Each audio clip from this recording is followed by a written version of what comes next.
Buen día, profesora, compañeros. Mi nombre es Julián Álvarez y el día de hoy me corresponde hablar del teorema de Green. Entonces vamos a iniciar con una explicación sobre el teorema. Espero, digamos, que sea claro y se entienda la definición. El teorema de Green tiene un fundamento físico equivalente al teorema de Stokes. Em, digamos que para campos vectoriales en R2. Según el teorema, lo que nos dice la definición es que establece la relación en una integral alrededor de una curva cerrada C y una integral doble sobre la región D, donde D está formada por todos los puntos interiores a C y también por los puntos de C. Digamos que básicamente esta sería la definición. Entonces, la voy a explicar, digamos, muy puntual como dice la teoría y ahorita la explicamos. Entonces, si F es un campo vectorial continuo y diferenciable en R2, la integral de circulación de F en sentido contrario a las agujas del reloj a lo largo de la curva simple cerrada en C en el plano es igual a la integral de la superficie de la componente K del rotacional del campo vectorial sobre la región S encerrada en la curva C. Entonces, digamos que suena un poco enredado, pero básicamente vamos a explicarlo de esta manera. Digamos que la parte izquierda que vemos aquí en la fórmula es la integral de circulación del campo F a lo largo de la curva C. Este teorema lo aplicaremos cuando se trate de curvas cerradas en el plano, como observamos aquí en la pantalla. Digamos que por esta razón resulta un poco más fácil trabajar con la parte derecha de la ecuación, obteniendo una integral de la superficie integrando la componente K del rotacional del campo, es decir, la tercera componente. Digamos que la relación entre ambas partes no es tan fácil de ver, pero se puede, digamos, que explicar de la siguiente forma. Podríamos partir esta superficie en dos trozos, digamos que S1 y S2. Entonces quedarían dos integrales de circulación, siendo en el sentido contrario de la línea central. Por lo que este entonces se anularía. Este trozo se anularía, teniendo al final la circulación inicial sobre la curva C. Digamos que siguiendo la idea se podría llegar a partir en cuatro trozos este mismo y quedarían cuatro sumas de integrales de circulación más pequeñas, donde los trayectos centrales se podrían llegar a anular. Entonces, si nos imaginamos, podríamos dividir esto en trozos muy pequeños, infinitos, y podríamos llegar a superficies muy pequeñas que serían ya las integrales infinitas. Y esto ya se aproximaría a los puntos. Esto ya sería como el concepto rotacional. Pero bueno, tenemos entonces una suma infinita de rotacionales en la región. Entonces quedan relacionadas ambas partes de la integral. ¿Por qué solo se utiliza la tercera componente rotacional? Digamos que si recordamos, el campo vectorial R2 tiene dos componentes que dependen de la variable x y y, pero no de la z. Si calculamos el rotacional, la derivada parcial con respecto de z siempre es cero. Entonces, solo hay componentes de acuerdo al vector k, que es perpendicular. Lo del sentido contrario a las agujas del reloj es importante acá, porque viene de la regla de la mano derecha. Si la circulación fuera en el sentido de las agujas del reloj, únicamente tendríamos que añadir un signo menos delante de la integral superficial. Entonces, básicamente este sería como el concepto que tenemos del teorema de Green. Digamos que aquí ya tenemos pues otra parte de la definición, que se hace una curva cerrada y positivamente orientada y de la región limitada por C por si P y Q tienen derivadas parciales continuas en la región abierta que contiene AD.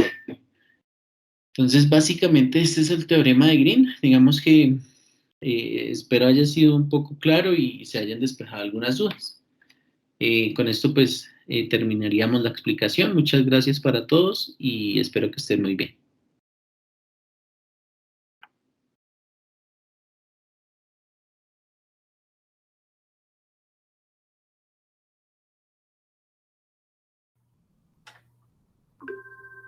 Buen día para todos. En este momento voy a explicarles sobre el teorema de Gauss o teorema de la divergencia.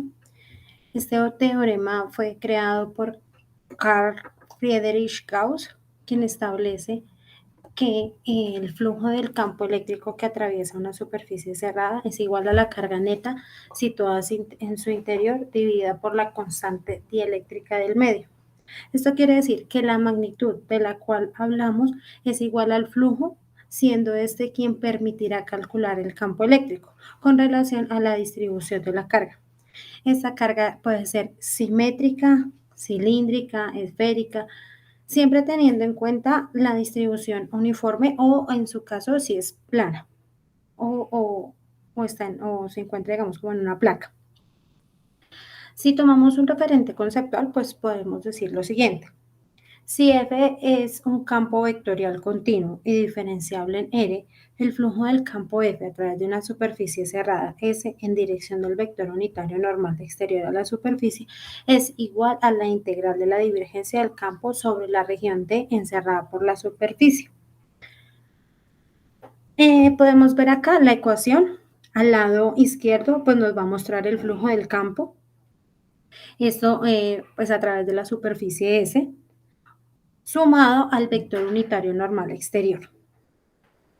Adicional a esto, pues ya vemos sobre el lado derecho la divergencia de F y la integral de la divergencia del campo en el volumen D, encerrado por la superficie.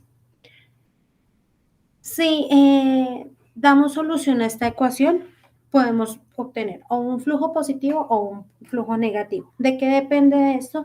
Del campo que sale de la superficie o del que ingresa. Esto nos permitirá dar un volumen y ese volumen es igual al total como de todos esos campos a los cuales nos están o ingresando o esa magnitud que está ingresando a ese campo eléctrico o en su defecto, pues si hacemos ya alusión como tal a la divergencia, pues vamos a ver que es lo que marca, ya sea lo que sale de esa fuente o lo que se dirige a esa fuente. Y pues adicional a ello, podemos ver que esa suma de esas entradas y salidas de un campo en diferenciales de volumen o de la integral, siempre vamos a tener el flujo total, ese campo del campo vectorial a través de esa superficie de la que sale o pues entra la magnitud eléctrica. Por otra parte, pues podemos concluir que ese flujo eléctrico depende de esa superficie, de esa área, si es cilíndrica o si es plana. Al ser atravesada por un campo eléctrico uniforme, pues nos va a generar ese resultado que nos conlleva el teorema, ¿no? Y de allí podemos decir que el teorema de la divergencia enuncia que la integral de la superficie de un campo vectorial sobre una superficie cerrada es igual a la integral del volumen de la divergencia sobre una región dentro de la superficie. Intuitivamente enuncia, esto es lo más importante, la suma de todas las fuentes de un campo en una región que da el flujo de la salida neta de una región. Tendremos en cuenta que ese teorema siempre va a dar como resultado la suma de todas esas fuentes. Espero sea un poco claro ¿Qué es el teorema? Es muy fácil, muy básico como este teorema en el cual pues nos habla de una magnitud en relación a un flujo que depende de unas cargas eléctricas o de una superficie y que pues tendrán una razón de ser, ya sea si la distribución de la carga pues depende de una esfera, de un cilindro o de una placa, siempre teniendo en cuenta pues esa distribución de las cargas, valga la redundancia. Por último, la importancia que nos genera este teorema en nuestra función como ingenieros o en esa relación que existe, que nos genera o que permite. En primer lugar, pues un análisis y un dominio de conceptos físicos y matemáticos de los cuales siempre va a estar ligada a la ingeniería. Además, promueven la resolución correcta de problemas. Esa aplicación y esa producción con respecto en este caso, a temas como la dinámica, la dinámica de fluidos, la electrostática, que a eso más alude la teoría de Gauss, ¿no? O el teorema de divergencia. Hacer, hacer énfasis en estos dos conceptos como la electrostática y dinámica de fluidos que nos conlleva también dentro de la ingeniería a tener claro ese concepto, a tener y el dominio de ellos para en el momento en que lo requiera nuestro quehacer como ingenieros, pues dar una respuesta pues de pronto conceptual, concisa, concreta con respecto a ese tema. Adicionalmente, pues nos va a permitir un desarrollo de habilidades de razonamiento, de pensamiento crítico, que, que se basan en esas preguntas que siempre debemos formularnos, ¿no? El quién, dónde, cuál. Toda esta clase de preguntas nos llevan a ser unas personas o demostrar mediante nuestro quehacer que el concepto está claro, que tenemos una asimilación y una acomodación del concepto y que lo podemos llevar a nuestro quehacer, a nuestra labor sin ningún problema. Espero que sea claro para ustedes en lo que es el teorema de Gauss. Es un poco fácil. De pronto en los ejercicios lo vamos a ver un poco más complejo, pero pues en sí su definición conlleva al flujo que, de esas cargas que pues existen en un campo, ¿no? O en una superficie. Espero que estén muy bien y pues mi compañero les va a explicar también el siguiente teorema. Gracias.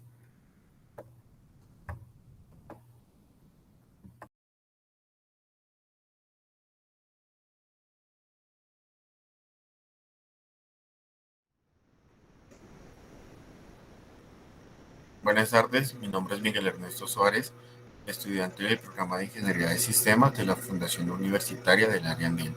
En esta parte del video hablaremos del teorema de Stokes. Bueno, el teorema de Stokes es una teoría propuesta por dos científicos irlandeses de las áreas física y matemáticas. William Thomson fue el primero en realizar sus aportes a este postulado y posteriormente George Gabriel Stokes, quien complementó el enunciado, aunque se le conoce también como teorema de Stokes-Thomson, fue reconocido solo por el apellido de Stokes, al ser este quien lo presentara en un examen para el premio de Smith.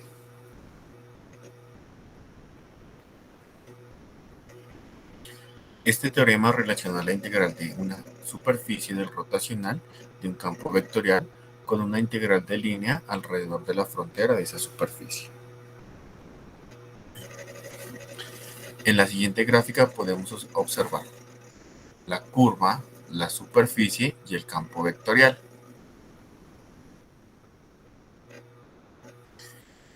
Este teorema está representado por esta función, donde podemos ver la integral de superficie de un campo vectorial rotacional, la superficie, y como resultado tenemos la integral de línea alrededor de la frontera de la superficie.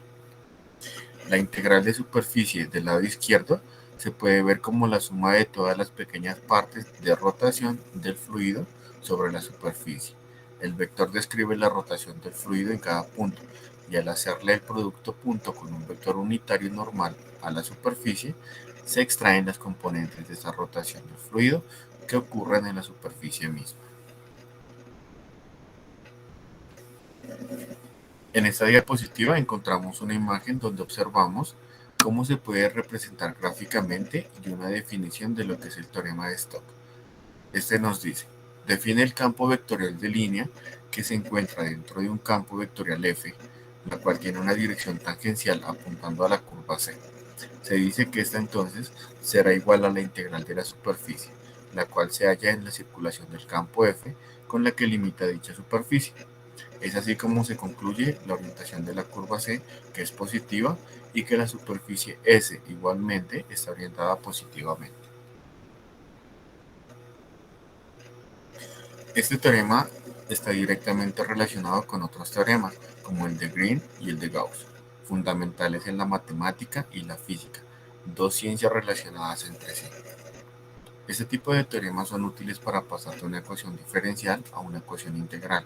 Este método se puede aplicar a diversos ejemplos. Es por ello su importancia en la ingeniería, por su relación con la matemática y la física, áreas empleadas en la resolución de problemas o situaciones en el desarrollo de la profesión. Mil gracias a todos, esperamos que tengan un gran día.